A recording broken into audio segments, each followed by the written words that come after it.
Démission surprise au sommet de la justice congolaise. Accusé de détournement de 19 millions de dollars destinés à la construction d'une prison à Kisangani, le ministre de la Justice, Constant Mutamba, quitte le gouvernement. Que faut-il comprendre derrière cette décision acceptée par le président Félix Antoine Tshisekedi Tshilombo? Justice indépendante aux manœuvres politiques. Ici, l'analyste politique congolais Dadi Saleh décrypte les enjeux politiques et judiciaires de cette affaire qui ébranle le gouvernement Tshisekedi. Il vient de déposer sa démission et vous demandez quelles peuvent être les conséquences sur son plan personnel, mais aussi sur le plan de l'État congolais par rapport à cette probabilité de 19 millions de dollars détournés ou pas. Je pense effectivement que l'excellence Mutamba a été un ministre qui s'est battu pour rénover, pour faire un peu une certaine révolution du côté de la justice.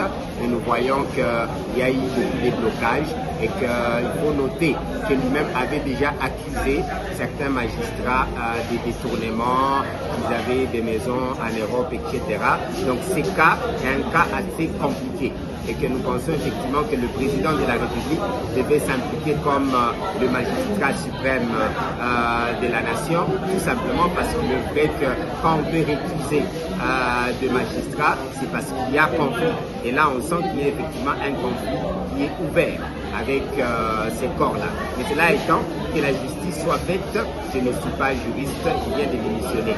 Si on doit s'imaginer les conséquences par rapport au détournement, probable détournement, Constant Mutamba est encore n'est pas coupable, il est encore présumé il est accusé, donc il est encore innocent, ce qui fait que nous voulons voir effectivement le procès se dérouler en bonne et due forme et que ça ne soit pas politisé et voir effectivement si quelqu'un aurait volé, la personne devait être arrêtée, ça c'est sûr et certain.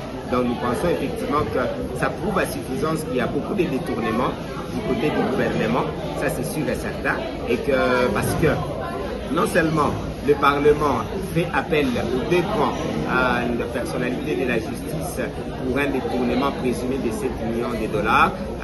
Non seulement on connaît les cas de Nicolas Kazadi, on connaît tellement des cas où il y a présomption de détournement et qu'effectivement beaucoup de chantiers ne finissent pas, ce qui fait qu'effectivement on sait qu'il faut un grand travail pour que la justice sorte de sa maladie. Là, un des médecins, des grands médecins, pour soigner la justice vient d'être victime ou bien vient de subir la loi de la justice. On va voir là où ça va nous amener. Mais est-ce que si ces cas s'est passé presque partout, je pense effectivement qu'on aurait au moins 80 à 90% des membres du gouvernement qui seraient en prison pour détournement.